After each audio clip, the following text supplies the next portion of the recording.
Cerita ini diawali dengan seorang pemuda yang terlihat turun dari bus.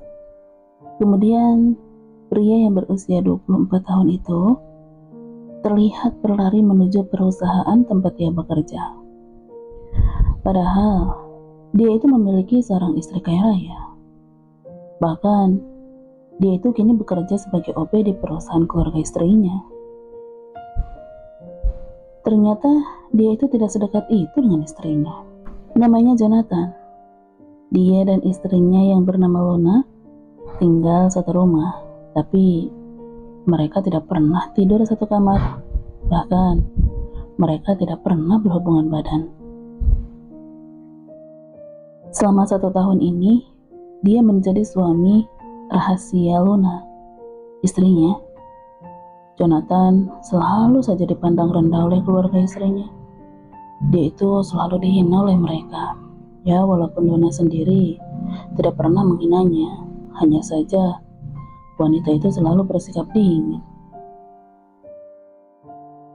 Ya, siapa yang mau menikah dengan pria jelek, gendut, dan miskin seperti Jonathan? Walaupun dulu pria itu sempat sih kuliah, tapi dia terpaksa berhenti kuliah karena dia harus membiayai sekolah sang adik. Jonathan sendiri sejak kecil tidak pernah tahu wajah ayahnya. Setiap kali dia menanyakan siapa ayah kandungnya kepada sang ibu, ibunya itu selalu memilih untuk bungkam.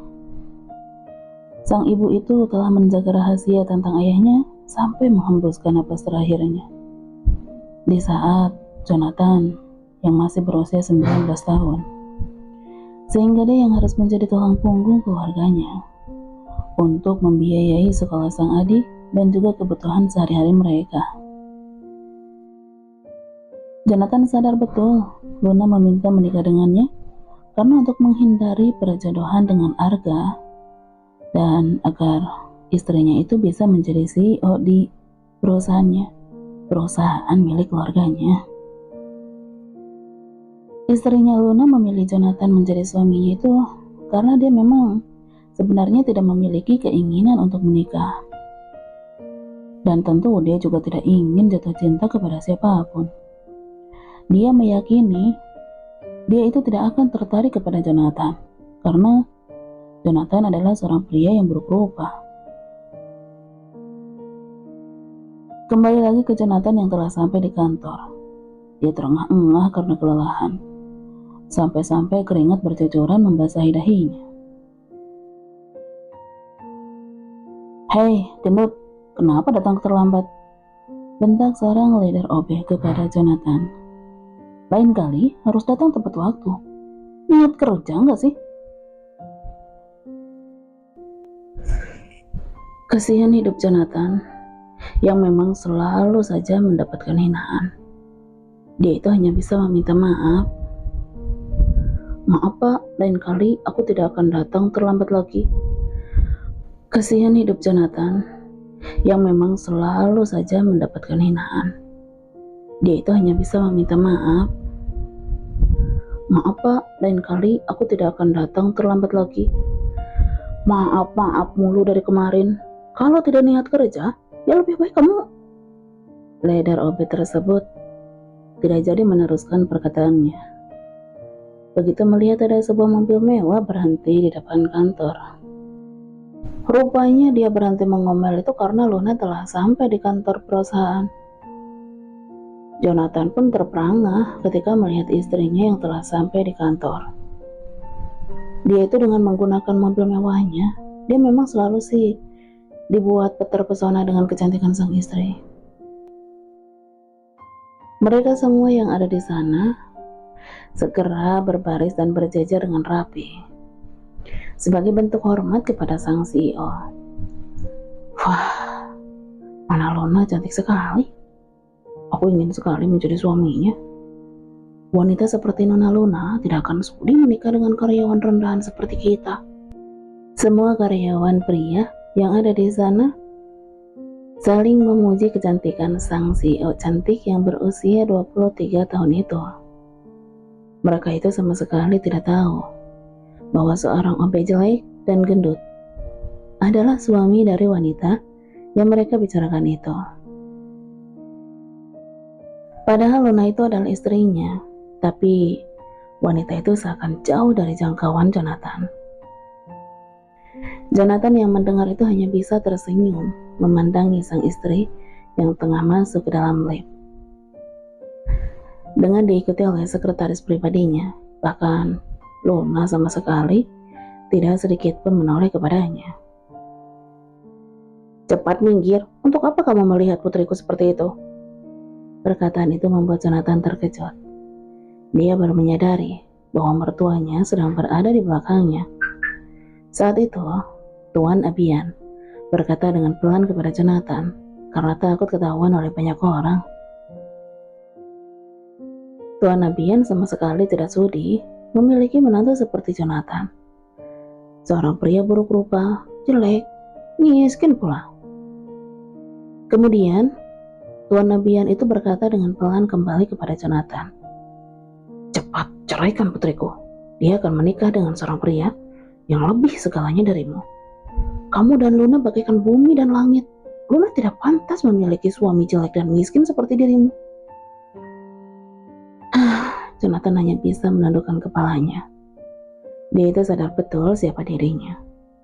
Dia memang tidak pantas memiliki seorang istri secantik dan sekaya Luna.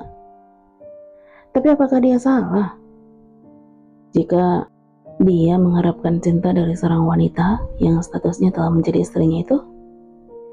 Andai saja mereka semua tahu siapa ayahnya Jonathan, mereka mungkin tidak akan berani menghina Jonathan seperti itu lagi. Dan mungkin saat ini dia terlihat jelek dan gendut karena tidak bisa mengurus dirinya sendiri. Sebenarnya dia itu bisa saja kok menjadi seorang pria yang sangat tampan jika memiliki banyak uang untuk merawat diri.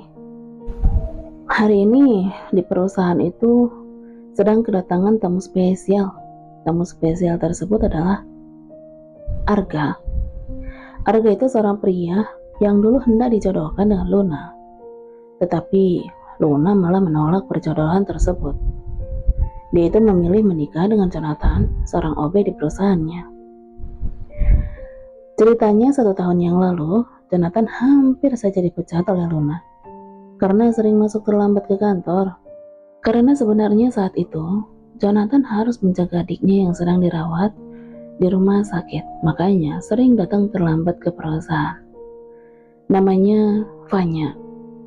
Adik dari Jonathan itu sejak dari kecil telah mengidap penyakit jantung. Luna itu pun memberikan kesempatan kepada Jonathan untuk tetap bekerja di perusahaannya. Tapi tentu saja dengan satu syarat. Jonathan harus mau menikah dengannya. Luna sama sekali tidak mempermasalahkan Jonathan yang memiliki wajah buruk rupa dan juga hidup yang miskin. Yang terpenting itu, dia bisa menikah demi menghindari perjodohan dengan Arga dan juga tentu agar bisa secepatnya diangkat menjadi CEO. Dari awal, ayahnya Tuan Abian sangat menentang pernikahan Luna dan juga Jonathan, sehingga dia meminta mereka untuk merahasiakan pernikahan yang sakral itu. Dan pagi ini, Jonathan diminta oleh Tuan Abian untuk membawakan 3 gelas minuman ke ruangan meeting. Jonathan benar-benar tidak mengerti. Tumben sekali mertuanya menginginkan dia yang membuatkan minuman untuk sang mertua. Biasanya juga dia selalu tidak sudi jika bertemu dengan Jonathan. "Permisi." Jonathan masuk ke dalam ruangan meeting sambil membawa 3 gelas minuman di atas nampan. Jonathan melihat di sana ada Luna, Tuan Abian, dan juga Arga yang sedang membicarakan sebuah bisnis perusahaan. Jonathan memang tahu si Arga itu pernah dijodohkan dengan si Luna. Tapi ya wajar saja jika dia merasa cemburu setiap kali melihat Luna dekat Arga. Walaupun dia juga mengetahui bahwa Luna tidak mencintai pria itu. Wanita cantik itu hanya mencintai dirinya sendiri dan juga perusahaan. Jonathan menyimpan 3 gelas teh manis pesanan Tuan Abian ke atas meja. Arga menatap Jonathan dengan tatapan penuh kebencian. Dia itu tidak habis pikir, mengapa Luna mau menikah dengan pria jelek, gendut, dan juga miskin seperti Jonathan. Dan malah menolak dijodohkan dengannya. Yang udah jelas, dia itu begitu tampan dan kaya raya. Namun, Arga tidak akan menyerah. Dia pasti akan bisa merebut Luna dari suaminya yang buruk rupa itu.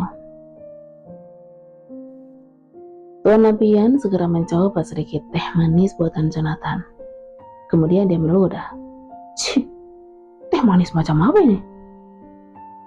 Jonathan padahal memasukkan gula dengan takaran yang pas ke dalam gelas. Dia sudah biasa kok membuatkan teh manis untuk peratasan, tapi tidak pernah ada yang komplain dengan teh manis yang dia buat. Apa tehnya kurang manis, Tuan? Tanya Jonathan dengan sopan. Tuan Abian memang menyuruh Jonathan untuk memanggilnya Tuan. Dia itu tidak sudi memiliki menantu menjijikan seperti Jonathan. Arga hanya tersenyum penuh kemenangan dengan sinis. Dia sangat menyukai pemandangan seperti ini. Tehnya tidak enak, hanya membuat teh manis saja kamu tidak becus. Buatkan saya jus jeruk. Tuan Abian mengatakannya dengan nada membentak. Jonathan pun menganggukkan kepalanya. Dia harus bersikap patuh pada pemilik di perusahaan ini. Baik, Tuan. Namun, sepertinya Luna tidak suka melihat ayahnya menghina suaminya di depan matanya. Gak usah, Jo. Kamu suruh obek lain aja membawakan jus jeruk untuk Papa. Si Tuan Abia dan Arga menatap Luna dengan tatapan penuh keheranan. Mereka itu yakin Luna tidak mungkin mencintai suaminya. Namun, mereka tidak mengerti mengapa Luna harus membela suami yang tidak berguna itu. Jonathan tidak enak hati jika tidak menuruti perintah dari Tuan Abian. Tapi, aku bilang suruh obek lain aja untuk membawa jus jeruk ke sini. Luna mengatakannya dengan nada tegas. Jonathan pun menganggukkan kepalanya. Baik, Nona. Dan akhirnya, jus jeruk pesanan si Tuan Abian itu diantarkan oleh OB yang lain. Sehingga Tuan Abian tidak memiliki kesempatan lagi untuk merendahkan menantunya hari ini.